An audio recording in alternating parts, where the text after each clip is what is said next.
Hari ini Komisi Pemberantasan Korupsi KPK menjadwalkan pemeriksaan terhadap Sekjen PDIP Hasto Kristianto sebagai tersangka dalam kasus dugaan suap dan perintangan penyidikan dalam kasus Harun Masiku. Hasto bilang mengaku bakal taat hukum, termasuk pemanggilan dirinya oleh KPK sebagai tersangka. Hasto menegaskan dirinya akan taat sepenuhnya kepada proses hukum. Sesuai dengan komitmen saya akan taat sepenuhnya pada seluruh proses hukum yang berkeadilan. Ya, kami hormati terhadap seluruh proses yang ditujukan kepada saya. Saya punya kewajiban-kewajiban, bahkan saya juga sudah membaca hak-hak saya dalam status sebagai tersangka. Di satu sisi, Hasto sudah mengajukan gugatan pra-peradilan atas status tersangkanya. Komisi Pemberantasan Korupsi KPK merespon akan siap menghadapi pra-peradilan yang diajukan Hasto. KPK pun saat ini tengah fokus memeriksa Hasto sebagai tersangka.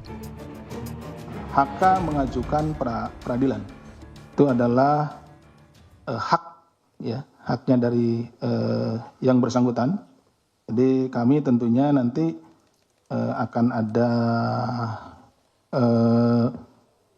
pemberitahuan kepada ini nanti Biro Hukum, ya tentu kami juga akan mempersiapkan untuk menghadapi pra-peradilan tersebut gitu. Tidak apa-apa, itu bukan kali ini saja, hal yang biasa tersangka melakukan atau menggugat pra-peradilan kepada KPK.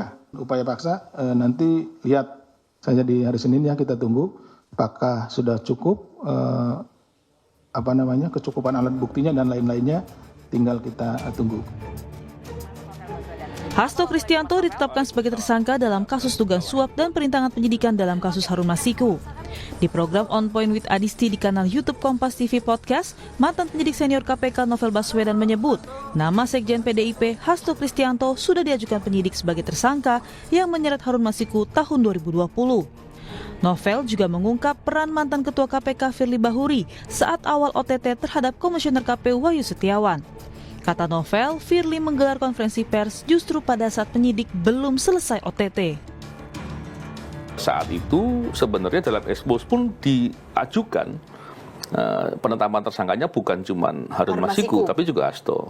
Jadi nama Hasto itu memang harusnya diekspos juga pada disampaikan di expose. Cuman waktu itu pimpinan nggak setuju. Siapa yang nggak setuju? Saya nggak tahu kan, saya nggak ikut expose kan.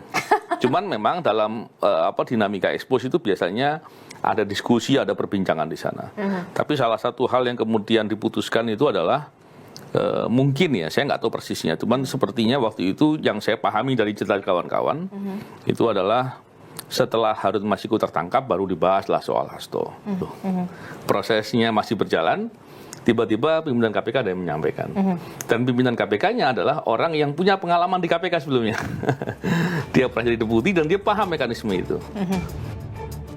Sebelumnya, Hasto Kristianto dijadwalkan dipanggil KPK pada 6 Januari lalu, namun absen karena alasan sudah adanya kegiatan rangkaian Hari Ulang Tahun PDI Perjuangan. Dalam kasus ini, KPK akan mendalami peran Hasto yang diduga kuat terlibat dalam pemberian suap untuk meloloskan Harun Masiku sebagai anggota DPR dari jalur pergantian antar waktu atau PAW. Dengan status tersangka, pihak Hasto juga sudah melayangkan gugatan pra-peradilan pada 10 Januari 2025. Tim Liputan, Kompas TV.